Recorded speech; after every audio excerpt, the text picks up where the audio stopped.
Inspector সাহেব, আজ রাত 12টায় 5 কোটি টাকার মাল স্মাগলিং হবে। কে আপনি যে বারবার ফোন করছেন, অথচ নাম গোপন রাখছেন?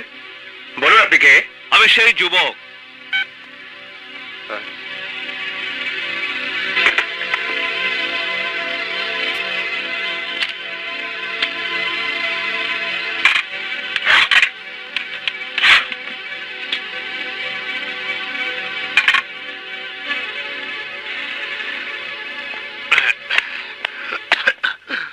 Are you tension, sir?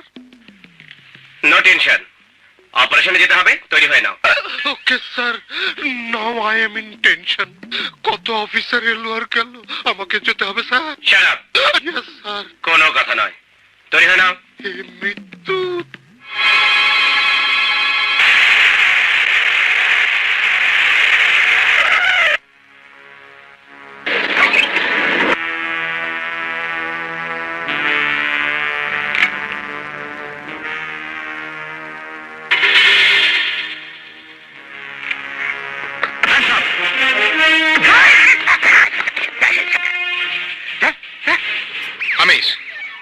আমাদের মালামাল পাচারের খবর পুলিশের কানে কি করে গেল? কার জন্য আমাদের কোটি কোটি টাকার মালের লোকসান হলো বলো? আমি এখন বুঝতে পেরেছি আঙ্কেল কেন আপনাদের সাথে ব্যবসা করতে রাজি হয় নাই। আপনারা বড় ধান্দা করার যোগ্য লোক নন। আপনাদের সাথে ব্যবসা করতে গিয়ে আমার কোটি টাকা লোকসান হয়েছে। আমার হাতে আমির সিদ্দিকীর ভাই খুন হয়েছে, সে কথা সে এখনো বলতে পারেনি। যথেষ্ট হয়েছে, আর না, আমি আর আপনাদের সাথে নেই। চলি সাধু ভাই। দাঁড়াও রাজা, দাঁড়াও। রাগারাগি করে কি লাভ? চলো, আমি তোমার সাথে কিছু পার্সোনাল কথা বলবো। চলো, আরে চলো।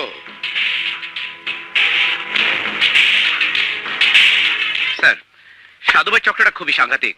শিন ম্যাডামের জবানবন্দিতে যে রেকর্ড আমরা পেয়েছি সাধুকে গ্রেপ্তার করার জন্য, তা যথেষ্ট হলেও আমাদের আরো প্রমাণ প্রয়োজন। আজ আমাকে একজন ডেকেছেন, তার কাছ থেকে হয়তো আরো গোপন তথ্য পেতে পারি। কার কথা বলছো? স্যার, এতদিন যে আমাকে চোরাচালানির খবর দিত কিন্তু আইনের সামনে আসতো না, সে আজ আমার সাথে দেখা করবে। তার কাছ থেকে আরো কিছু তথ্য জোগাড় করতে পারলেই ওই সাধুকে গ্রেপ্তার করা অনেক সহজ হবে। দেখো চেষ্টা করে কোনো তথ্য বের করতে পারো কিনা। Thank you sir.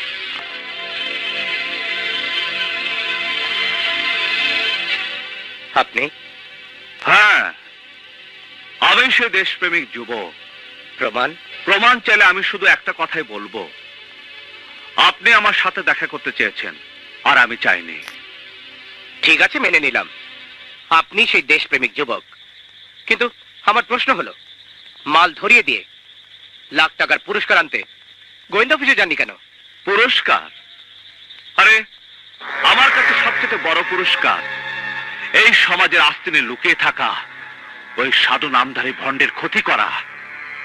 আপনি কি জানেন এই সমাজের উঁচুতলার মানুষ এই সাধু ভাই? সে আপনার কি ক্ষতি করেছে যে আপনি তার ক্ষতি করতে চান?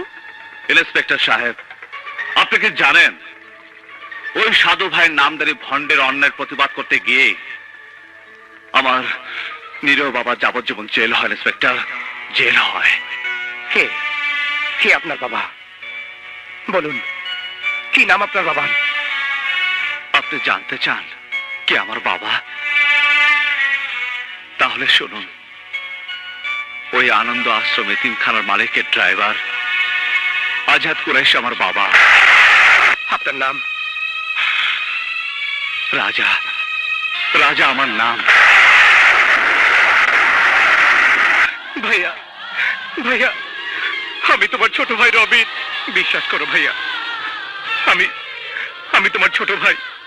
হ্যাঁ রবিন, এই হতভাগা রাজা তোর বড় ভাই। এত কাছে থেকেও ভাই ভাইকে চিনতে পারেনি। দেখ কি নির্মম এই পৃথিবী। আজ কতটা বছর পর রক্তের সাথে রক্তের মিলন হলো, তাই না রবিন? ভাই আমার, ভাই, ভাইয়া, রবিন, ভাই আমার। ভাইয়া, অনেক হয়েছে। না রবিন, না। আমার আরো কিছু কাজ বাকি আছে। কাজ সেরে আমি ঘরে ফিরে আসবো। ভাইয়া, এমন কোনো কাজ তুমি করো না যাতে তোমার হাতে আমার আইনের হাত করা পড়ে। ঠিক আছে রবিন, আমি দেখব। Good bye Robin, good bye.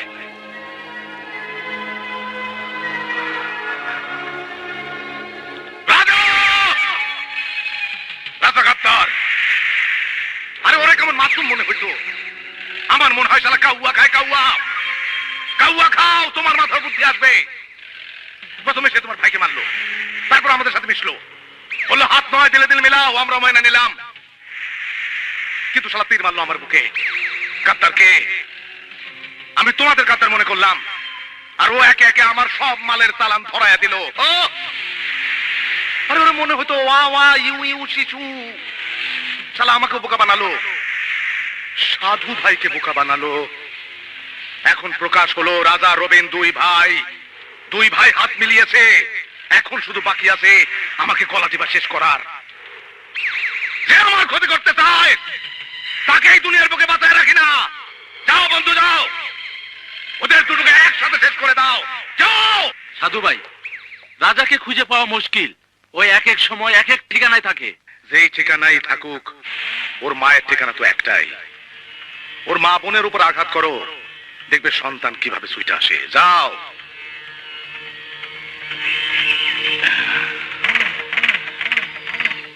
শালা কাউয়া খাও, কাউয়া। সব কাউ এবার তোর পেটের ভেতরে কাকা করবে।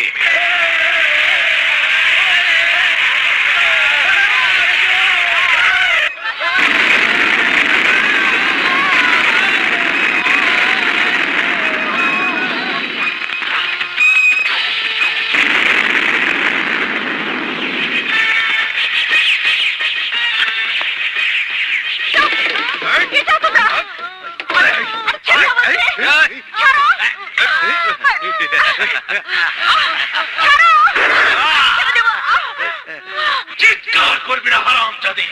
বল, তোর বড় ছেলে রাজা কোথায়? আমি জানি না। জানিস না? জানতে তোকে হবে। এখনো সময় আছে, বল তোর ছেলে কোথায়? নইলে এই বস্তি মানুষের সামনে তোর যুবতী মেয়ের ইজ্জত লুটে নিব। বল তোর ছেলে কোথায়? বললাম তো জানি না। হারামজাদি, তোর এত বড় সাহস আমার মুখের উপর কথা? ওই! বল আগে। দেখি আমার হাত থেকে তোদেরকে বাঁচায়। আয় বস্তিবাসী, যদি এক পায়ে গুনের চেষ্টা করিস তাহলে জানে মেরে ফেলবো। এই!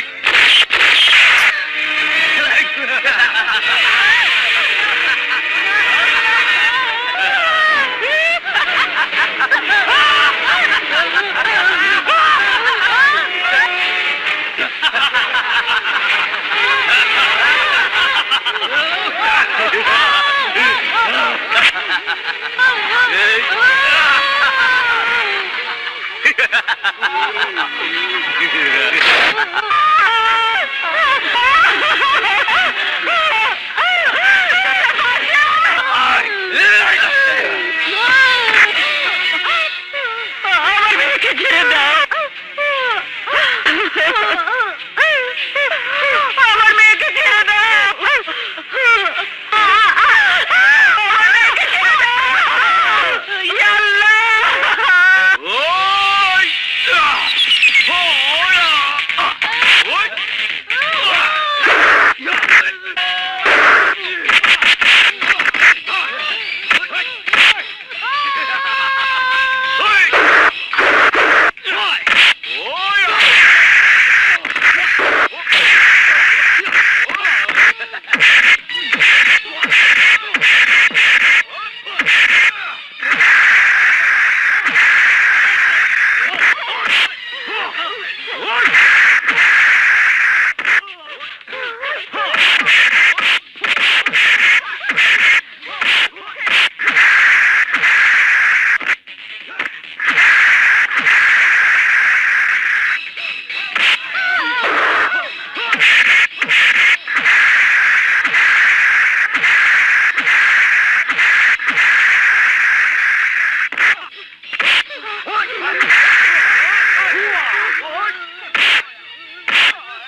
শিউলি, শিউলি, শিউলি, শিউলি।